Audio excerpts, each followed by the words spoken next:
Bismillahirrahmanirrahim. Assalamualaikum warahmatullahi wabarakatuh. Mohon maaf kepada para jamaah karena telah mengganggu waktu zikir dan sholat ba'diyah zuhurnya. Mohon izin kepada para jamaah yang akan melakukan sholat ba'diyah agar dapat menyesuaikan atau melaksanakan sholat setelah program level up selesai. Level up, upgrade ilmu, hati dan hidup. Alhamdulillahirabbil alamin. Segala puji hanya bagi Allah Subhanahu wa taala, Tuhan semesta alam. Salawat dan salam semoga tercurah kepada junjungan kita Nabi Muhammad sallallahu alaihi wasallam. Hadirin yang dirahmati Allah, alhamdulillahirabbil alamin. Selamat datang kembali di Level Up Session MTTG dengan tema bersuci kunci sahnya ibadah yang akan disampaikan oleh guru kita Bapak Ustadz Ahmad Zarkasih LC.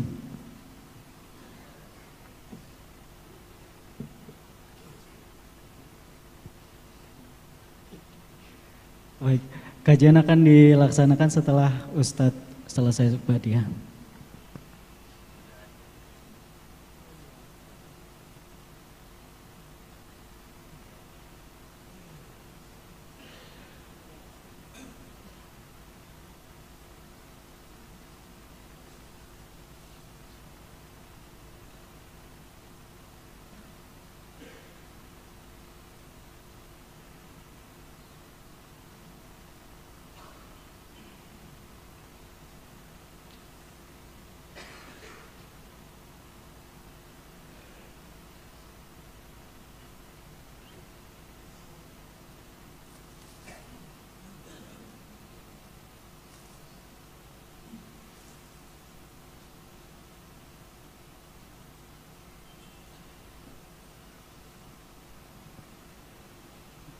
Baik, kajian akan kita mulai kepada Ustadz Ahmad Zarkasih LC, kami persilahkan.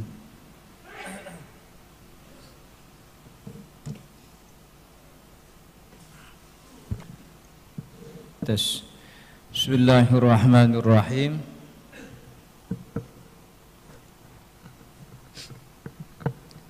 Assalamualaikum warahmatullahi wabarakatuh. Alhamdulillahi rabbil alamin, nahmaduhu wa nasta'inuhu wa nastaghfiruh. Allahumma salli wa sallim wa barik ala sayyidina Muhammadin, amma ba'du. Hadirin yang dirahmati Allah, alhamdulillah, bersyukur kita kehadirat Allah siang hari ini diberi nikmat bisa berkumpul, bisa bersilaturahmi, sekaligus juga bisa menunaikan salah satu kewajiban kita, yaitu salat zuhur berjamaah, kemudian dilanjut dengan ta'lim. Mudah-mudahan kita berharap kepada Allah apa yang kita pelajari jadi ilmu yang bermanfaat, sekaligus jadi tambahan amal ibadah kita di akhirat. Amin ya rabbal alamin. Hadirin yang dirahmati Allah, jadi kita siang hari ini mau belajar tentang taharah begitu ya. Di dalam syariat Islam ada taharah yang memang secara bahasa artinya kesucian begitu. Jadi tahir itu artinya suci, bersih. Taharah secara istilah, hadirin yang dirahmati Allah, secara istilah taharah itu adalah praktek di dalam agama untuk mengangkat hadas dan menghilangkan najis. Itu namanya taharah. Dan itu menjadi ruang lingkup fungsi taharah itu sendiri. Dia adalah praktek. Jadi semua praktek yang kaitannya mengangkat hadas dan menghilangkan najis itu namanya taharah. Maka berapa jenis hadas, ada berapa jenis najis, cara menghilangkannya bagaimana, cara mengangkat hadas bagaimana, termasuk juga apa yang disyaratkan dalam taharah ibadah mana saja yang harus dengan toharoh, mana yang boleh tidak dengan toharoh, itu dibahas dalam satu bab namanya bab toharoh begitu. Jadi toharoh itu praktek mengangkat hadas dan menghilangkan najis. Kalau bahasa fikihnya, bahasa ulamanya, ibaratun an raf'il hadathi au izalatin najas. Ini dari definisinya ini sudah memberikan kita semacam kisi-kisi bedanya hadas dengan najis. Jadi hadas itu kalimatnya raf, diangkat. Kalau najis kalimatnya dihilangkan. Sebab memang hadas itu tidak punya wujud. Hadas itu bukan barang konkret yang ada dimensinya, bisa kita pegang, bisa kita lihat, bisa kita rasa. Hadas itu kagak ada. Hadas itu amrun i'tibari, perkara abstrak yang nempel pada badan seorang muslim akibat melakukan sesuatu, itu namanya hadas. Jadi dia perkara abstrak, sifatnya abstrak, nggak ada wujudnya, dan dia disematkan kepada badan muslim akibat melakukan penyebab hadas, itu namanya hadas. Makanya bahasanya bukan dihilangkan, karena aslinya emang hilang, kagak ada tuh hadas. Hadas tuh emang kagak ada, maka diangkat. Kayak kita lagi ngumpulin donasi, kita mengumpulkan donasi untuk mengangkat beban hidup saudara kita. Gitu. Beban hidupnya kan gak kelihatan. Jadi kita tuh ngebantu untuk ngangkat beban hidupnya. Seakan-akan berat kan ya? Seakan-akan berat. Jadi diangkat tuh artinya memang dihilangkan. Tapi karena memang dia tidak ada wujudnya, maka kalimatnya lirafil hadas. Maka tidak ada ceritanya gelas tuh berhadas tuh kagak ada, mic-nya berhadas enggak, sebab hadas tuh cuma nempel pada badan orang muslim. Orang non muslim juga kagak disebut berhadas, sebab hadas tuh nempel buat orang muslim. Kan ya? Makanya kan ada sebahagian orang tuh mempermasalahkan, kita Ustadz kalau orang muslim lagi junub perempuan haid itu kan nggak boleh masuk masjid begitu. Tapi kalau orang non muslim boleh nggak masuk masjid? Boleh kan ya, nggak ada larangan. Seluruh masjid di atas muka bumi ini boleh dimasuki oleh non muslim kecuali Masjidil Haram. Fikihnya begitu. Tapi Khadimul Haramain, kerajaan Saudi menetapkan satu masjid lagi tuh yang nggak boleh dimasukin, Masjid Nabawi. Tapi secara fikih seluruh masjid yang ada di muka bumi itu boleh dimasuki oleh non muslim kecuali Masjidil Haram. Kenapa Ustaz? Kan kita nggak tahu, jangan-jangan non muslimnya tuh habis nyampur sama bininya mandinya kagak make niat lah kan begitu. Karena keterikatan hadas itu keterikatan orang yang punya kulfah, punya mukallaf dalam syariat Islam. Sedangkan mereka nggak punya begitu. Jadi itu bebannya itu ada pada muslim. Jadi hadas itu tadi perkara abstrak yang nempel pada badan seorang muslim akibat melakukan sesuatu. Nah sesuatu itu banyak tuh. Ada megang kemaluan, akhirnya dia berhadas. Bersentuhan dengan lawan jenis yang bukan mahram, akhirnya dia berhadas. Kemudian kentut, akhirnya dia berhadas. Kan begitu. Kemudian dia tidur, akhirnya berhadas. Buang air kecil, buang air besar, akhirnya dia berhadas begitu. Nah, tapi Nabi SAW dulu ngajarin kita tentang bagaimana mengangkat hadas ada dua jenis. Jadi waktu Nabi Muhammad ditanya, ya Rasul, kalau habis buang air besar wajibnya ngapain biar boleh sholat? Kata Nabi, wajibnya wudhu. Nah, gitu. Jadi wudhu itu praktek untuk mengangkat hadas. Sebab Nabi Muhammad bilang begitu. Tapi ada pertanyaan lain, Nabi, kalau orang habis berhubungan sama istrinya atau dia keluar air mani, biar boleh sholat kudu ngapain? Oh, yang itu mandi, gitu. Jadi ada praktek mengangkat hadas make wudu aja cukup, ada praktek mengangkat hadas harus mandi. Itulah kemudian sama ulama dibedakan mana hadas kecil, mana hadas besar. Dikatakan hadasnya kecil karena untuk mengangkatnya cukup make wudu aja. Wudunya juga kagak usah lepek-lepek kan begitu. Yang penting basah. Kan orang kita ini saking air banyak, wudunya lepek banget. Padahal wudu cukup anggota tubuh wudu yang wajib kan 4 tuh. Muka, tangan sampai siku, kepala sama kaki, beres sudah urusan. Nggak usah banyak-banyak begitu. Pala juga kagak diguyur, pala tuh diusap. Bahasa fikihnya al-mashu. Tangannya basahin, usap kepala, dah beres.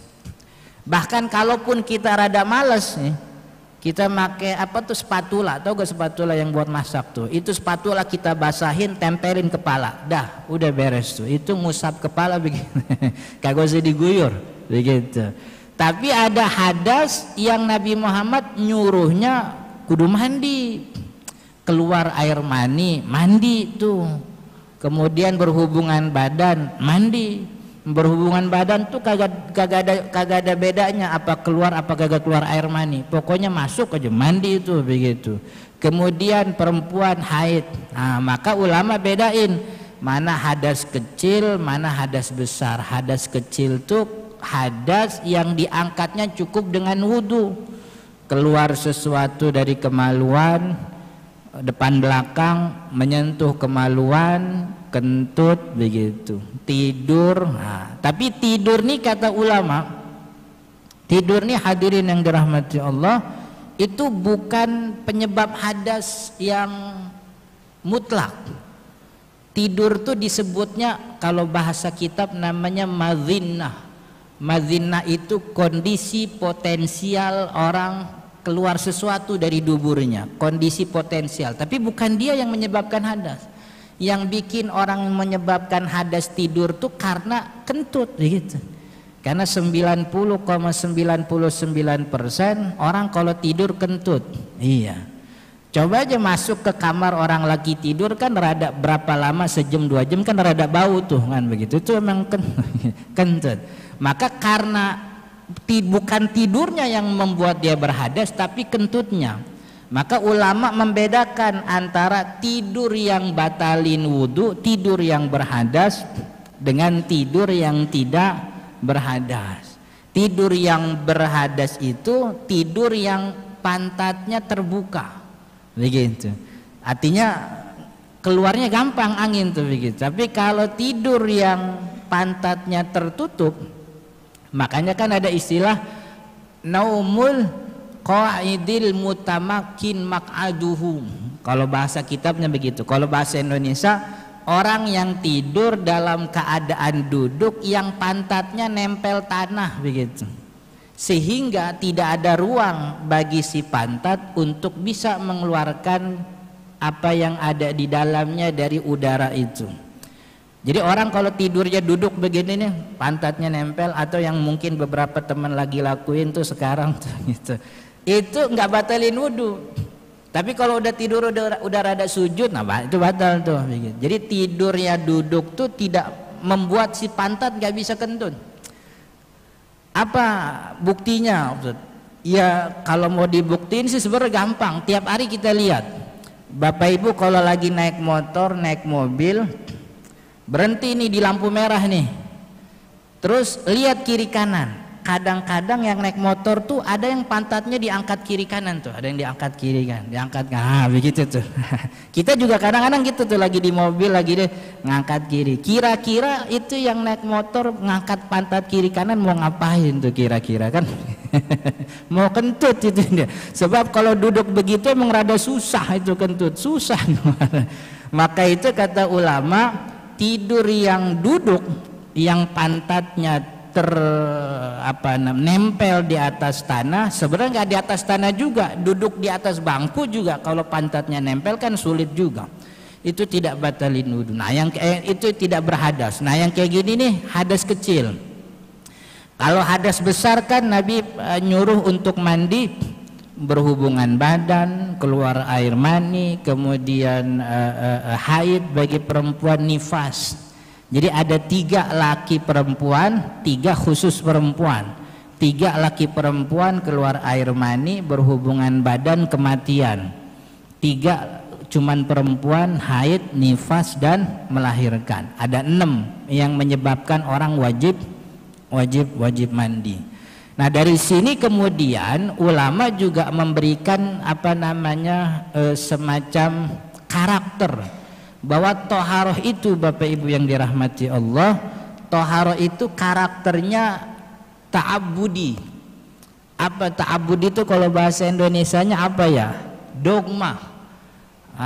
Apa sih biar bisa gampang orang ngerti. Jadi aturan toharoh itu bukan aturan otak. Aturan toharoh itu aturan wahyu. Apa yang dibilang wahyu itu kita turutin, walaupun secara akal mungkin kagak masuk akal. Kan itu yang disebut sama Imam Abu Hanifah tuh. Jadi Imam Abu Hanifah tuh di waktu zaman beliau hidup itu banyak diserang oleh orang-orang karena Imam Abu Hanifah tuh sering menggunakan akal daripada nas teks syariat, Al-Quran atau hadis. Imam Abu Hanifah, sebab memang Imam Abu Hanifah tuh hidup di zaman pergolakan politik antara Syiah, Bani Umayyah dan Bani Abbasiyah. Salah satu fenomena paling bahaya waktu itu pemalsuan hadis. Jadi Imam Abu Hanifah banyak menolak hadis karena takut ini hadis palsu begitu. Akhirnya dibikin rumor Imam Abu Hanifah tuh kagak mau pakai Al-Quran, nggak mau pakai hadis, dia mau pakai akal doang, katanya begitu. Masa ibadah pakai akal doang gitu. Akhirnya ada Imam Zaid bin Ali ketemu tuh sama Imam Abu Hanifah, dikonfrontir, interogasi. Ini ante Abu Hanifah Nu'man bin Sabit yang kata orang-orang ente ini make akal mulu, kagak make ayat, kagak make hadis. Kata Imam Abu Hanifah, enggak, saya enggak pernah menggunakan akal, maksudnya mengandalkan akal untuk menentukan hukum syariat, semuanya wahyu. Apa buktinya? Coba buktinya ditanya tuh, dialog, mana yang lebih utama, sholat atau puasa, begitu. Kata Imam Zaid bin Ali, sholat tuh lebih tinggi, sebab sholat itu identitas dan sholat tuh kagak punya uzur. Orang kalau udah balik berakal wajib sholat, muslim, nggak ada uzurnya kan. Sakit tetap sholat, lagi perang wajib sholat, lagi musafir sholat, covid wajib sholat, kagak covid wajib sholat. Sholat kagak ada uzurnya. Tapi kalau puasa ada uzurnya tuh. Orang sakit boleh kagak puasa, orang apalagi hamil boleh kagak puasa, kecapean boleh kagak puasa, begitu. Jadi yang lebih tinggi sholat. Nah, kira-kira kalau perempuan haid, beres haid yang wajib diqodho sholat apa puasanya, begitu. Kan sholat lebih tinggi nih. Tapi kalau perempuan haid kan sepanjang haid kagak ibadah tuh. Kalau lagi Ramadan kagak puasa, sholat kagak sholat. Setelah haid selesai, yang diqodho tuh kudunya puasa apa sholat? Kata Imam Zaid, ya puasa yang diqodho, begitu. Kata Imam Abu Hanifah, saya juga bilang begitu. Yang wajib diqodho bagi perempuan haid itu puasanya aja.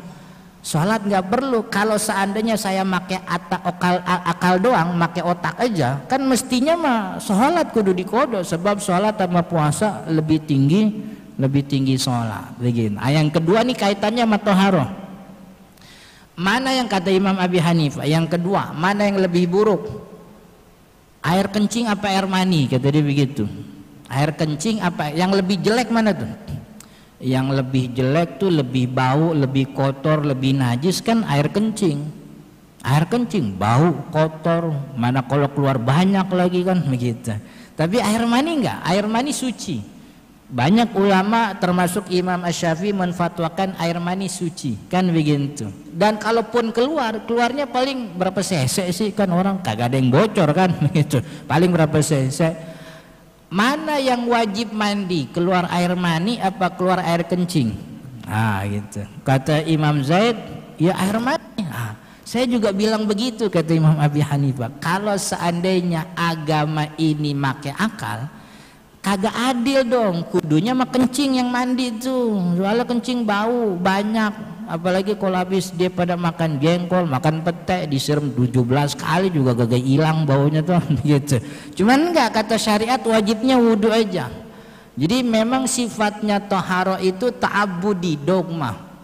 Kita kalau kejilat anjing, sekali bilas itu hilang jilatannya. Kita kejilat anjing, berkerak. Kan ada jilatan hewan tuh yang berkerak, termasuk jilatan anjing. Ini jilatan kerak bekas jilatan tuh kita bilas sekali, hilang udah. Tapi kata syariat belum suci, sebab kalau anjing kudu 7 kali bilasan begitu. Siapa yang wajibin 7 kali? Ya bukan kiai sih yang wajibin, ya wahyu sallallahu alaihi wasallam. Jadi toharoh itu sifatnya ta'abudi. Orang kagak bisa ngukur make akal sendiri. Kayaknya suci ini nggak bisa kayaknya. Kudu harus dimakai standar wahyu.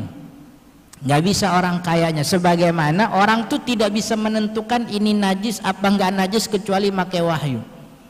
Nggak bisa. Sebab barang-barang yang kita lihat bersih ternyata najis. Tapi sebaliknya ada barang-barang, ada benda yang kita bilang kotor tapi ternyata suci di dalam syariat. Contoh sederhana kayak tanah tuh kan dari ujung ke ujung kita bilangnya kotor, apalagi semalam habis hujan tanah pada belok gitu. Kalau anak kita main keluar kita omelin, jangan main tanah kotor gitu. Kata kita kotor, tapi kata syariat yang namanya tanah itu suci. Orang kita boleh toharoh make tanah, namanya tayamum. Jadi sifatnya toharoh itu karakternya ta'abudi. Tadi kita lagi ngomongin hadas tuh ya gitu. Jadi hadas besar karena disebut hadas besar sebab Nabi SAW memberikan arahan untuk mengangkatnya dengan praktek mandi, yang kemudian mandinya kita sebut ada mandi wajib orang namain, ada yang nyebut mandi junub, ada yang nyebutnya mandi besar, ada yang nyebutnya mandi apa lagi, pokoknya mandi untuk mengangkat hadas besar. Tadi di awal kita bilang fungsi toharoh, lingkupnya toharo itu ngangkat hadas atau menghilangkan najis. Tadi sedikit kita sudah bahas tentang hadas. Kalau najis sama, Nabi Shallallahu Alaihi Wasallam memberikan cara bagaimana membersihkan najis. Nah, cara-cara yang diajarkan oleh Nabi itu dikumpulkan oleh ulama menjadi 3 kelompok cara membersihkan najis. Ada yang bersihnya cukup dicipratin air aja, kagak usah diguyur, kagak usah ngalir, ciprat aja itu najisnya suci, hilang. Yang kedua, Nabi Muhammad mengharuskan hilang bekasnya. Kalau dia punya warnanya hilang. Kalau dia punya bendanya hilang begitu. Kalau dia punya dan harus dialirin air. Yang ketiga, nggak cukup dicipratin, nggak cukup diguyur, tapi sampai 7 kali bilasan, salah satunya dengan campur tanah. Nah, dari 3 cara yang diajarkan oleh Nabi ini, kemudian muncullah pembagian ulama. Ada namanya najis ringan, ada namanya najis sedang, ada namanya najis besar. Jadi dibagi itu bukan ulama iseng begitu, kita bagi 3 aja biar ada kerjaan begitu. Enggak, bukan begitu. Emang Nabi dari sononya Nabi nyuruh begitu. Ulama kan tibang bikin navigasi doang kan begitu. Wahyunya mah dari Nabi. dan wahyunya masih apa ibaratnya kagak rapi gitu, dirapihin sama ulama. Najis ada 3 jenis. Kenapa dibagi 3 jenis? Dibagi dari bagaimana cara mensucikannya. Yang pertama najis ringan, dan ini membedakan antara hadas. Kalau hadas kagak kelihatan, dia statusnya abstrak, nempel pada badan. Sedangkan najis itu benda konkret. Jadi najis itu benda konkret, ada barangnya, ada dimensinya. Mata bisa ngeliat, hidung bisa nyium aromanya, tangan kita bisa megang, bahkan lidah bisa ngerasain. Kalau lagi iseng begitu mau dirasain gitu. Ini di atas meja, itu tai ayam apa bukan ya? Bukan tai ayam. Ini mah bekas susu anak kali jatuh itu. Coba aja dipegang. Tai ayam apa bekas susu anak nih? Coba rasain. Oh, tai ayam gitu. Jadi dia itu bendanya konkret, ada wujudnya. Itu namanya najis gitu. Maka yang namanya najis itu kalimatnya dihilangkan. Nah, ada 3 jenis tadi karena Nabi membagi bagaimana cara mensucikannya dibedakan. Pertama ada najis ringan, yaitu najis air kencing anak laki yang belum makan kecuali air susu ibunya. Air kencing bayi laki yang anak tersebut, bayi tersebut belum makan apa-apa, belum masuk ke dalam perutnya kecuali air ASI ibunya, begitu. Orok gitu. Dan itu laki-laki, bayi laki-laki. Kalau bayi perempuan sama kayak orang dewasa air kencingnya. Kenapa begitu, Ustaz? Kalau jawaban enaknya dari sononya, memang Nabi Muhammad ngebedainnya itu doang.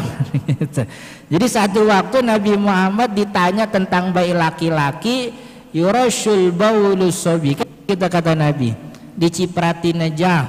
Jadi ada orang nyusuin orok laki, kemudian badannya kena kencing, lama kelamaan kena angin, kena matahari, kering ini bajunya. Kata Nabi, cipratin aja, cukup dicipratin. Tapi ketika pertanyaan lain tentang air kencing bayi, tapi bayi perempuan, Nabi Muhammad bilang dicuci, maksudnya digosel, dialiri air, diguyur.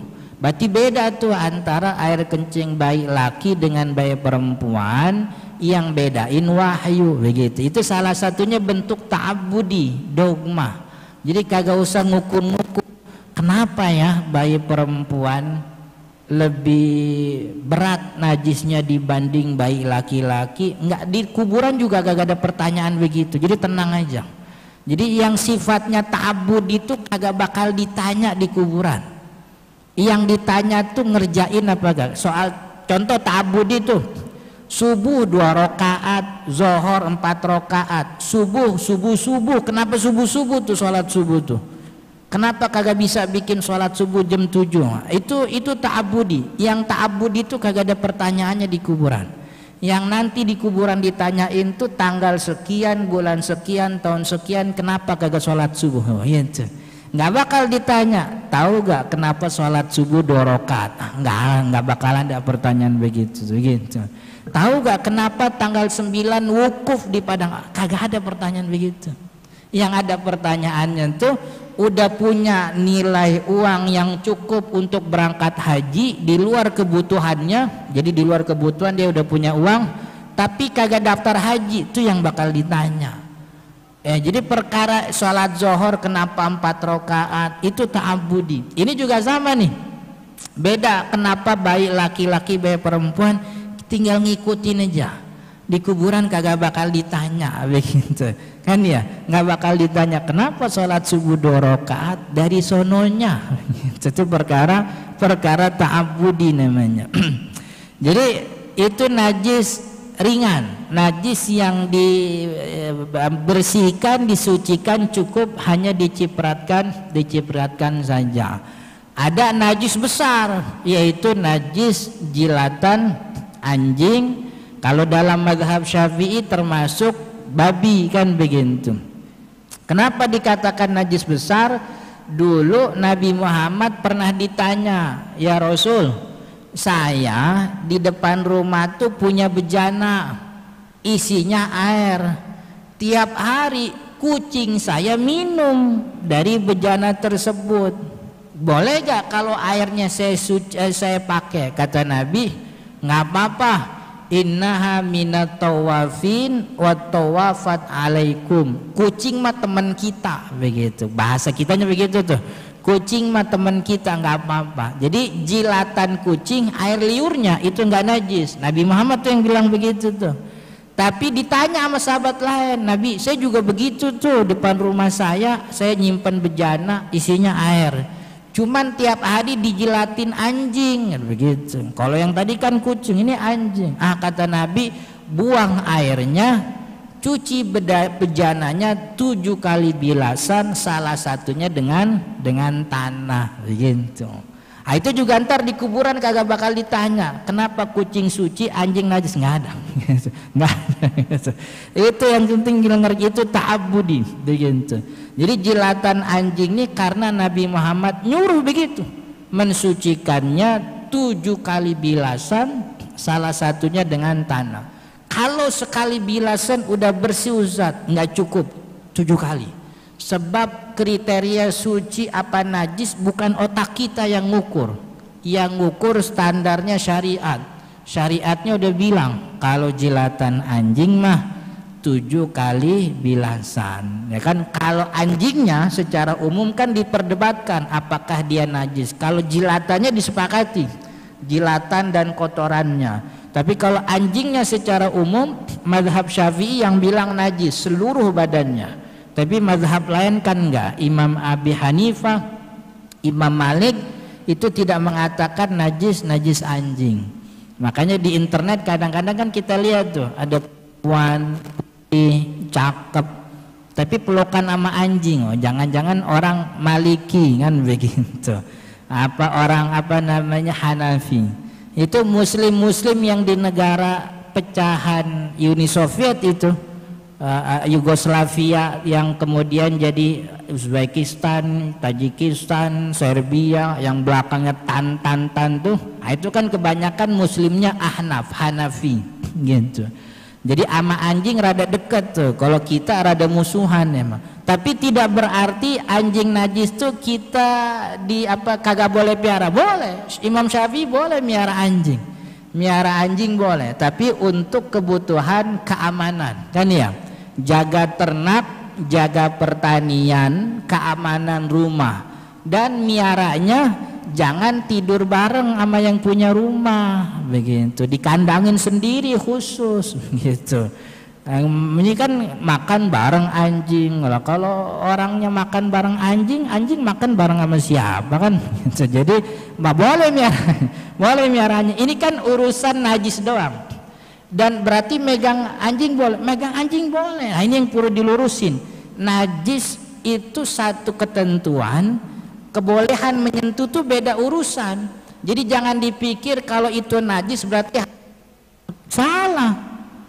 Boleh megang najis, boleh, nggak apa-apa. Yang penting kalau udah kepegang suciin. Maka apa? Dengan cara yang diajarkan. Kalau najisnya ringan ya begini, kalau najisnya sedang. Lah kalau haram megang najis, kita tiap pagi bagaimana cara bersihinnya, kan haram megang najis itu kan begitu. Yang kesian tuh tukang itu tuh, pekerja yang bersihin tinja tuh, hilang kerjaannya, habis kagak boleh. Tukang sampah kagak boleh gitu. Jadi megang najis mah boleh. Ada anjing kita pegang boleh, nggak apa-apa. Kalau tangan basah kan berarti nempel tuh najis, tinggal dibersihin begitu, nggak ada masalah. Jadi tidak ada satupun ulama di dunia ini yang bilang megang najis haram, kagak. Kalau ada yang bilang megang najis haram berarti bukan ulama itu dia, gitu. Baru kemarin sore dia belajar. Megang najis boleh, yang penting kalau udah kepegang disuciin lagi begitu. Nah itu najis besar. Tapi ada najis yang Nabi Muhammad bilangnya dicipratin kagak cukup, tapi nggak perlu juga 7 kali bilasan. Kata Nabi yang penting hilang bekasnya.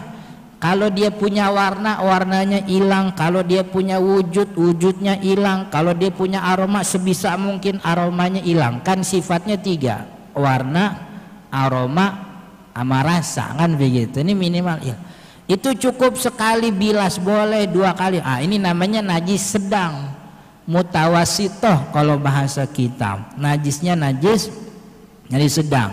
Karena cara mensucikannya nggak cukup dicipratin, tapi juga tidak perlu sampai 7 kali bilasan. Darah, nanah, kemudian kotoran, air kencing, apalagi muntah. Dan ada ulama kita namanya Syekh Nawawi Banten, punya kitab Kasyifatus Saja. Jadi najis ini kan perkara wahyu, yang menentukan najis itu wahyu. Dan ternyata dia kumpulin, ternyata dari banyaknya wahyu yang terkait dengan najis, ternyata najis itu di muka bumi ini cuman ada 20 benda aja, 20 aja sisanya. Jadi seluruh benda yang ada di muka bumi ini suci kecuali yang disebut najis, begitu. Makanya kalau nyari apa-apa kagak usah nanya ini najis apa kagak, karena seluruhnya suci kecuali yang disebut sebagai najis, begitu. Wallahu taala alam. Ini karena udah jam 1, jadi itu apa namanya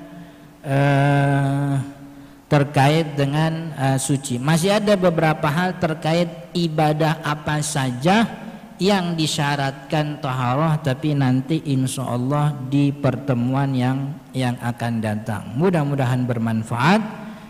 Ada pertanyaan apa enggak? Ya, terima kasih Ustadz Ahmad Zarkasi atas penyampaiannya. Semoga Allah mudahkan kita untuk mengamalkan apa yang Ustadz sampaikan. Izin Ustadz, nanti setelah ini kita punya hadiah untuk 3 orang jamaah. Nanti izin dari Ustadz memberikan pertanyaan kepada 3 orang. Tafadhol Ustadz. Pertanyaannya dulu. Pertanyaan yang pertama, sebutkan 2 penyebab hadas kecil, 2 aja. 2 yang menyebabkan orang berhadas kecil, 2 hal. Ada yang bisa jamaah bisa ngatakan?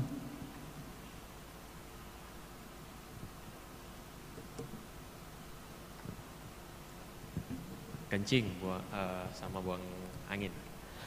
Apa? Kencing sama kentut. Kencing sama kentut, ya. Benar. Langsung ke pertanyaan kedua. Satu lagi, sebutkan 2 penyebab hadas besar yang itu perempuan sama laki-laki terjadi, gitu kan. Ada yang perempuan doang, ini perempuan sama laki terjadi. 2 penyebab hadas besar yang perempuan dan laki sama-sama terjadi. Mana?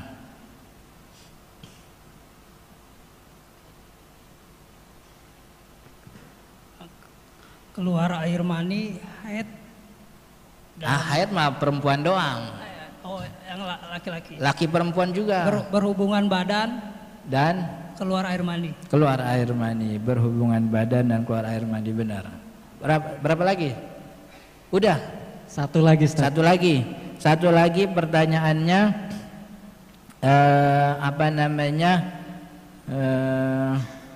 Sebutkan tadi di awal banget tuh, sebutkan arti toharoh secara syariat. Arti toharoh secara syariat. Ada yang berkenan menjawab? Adakah?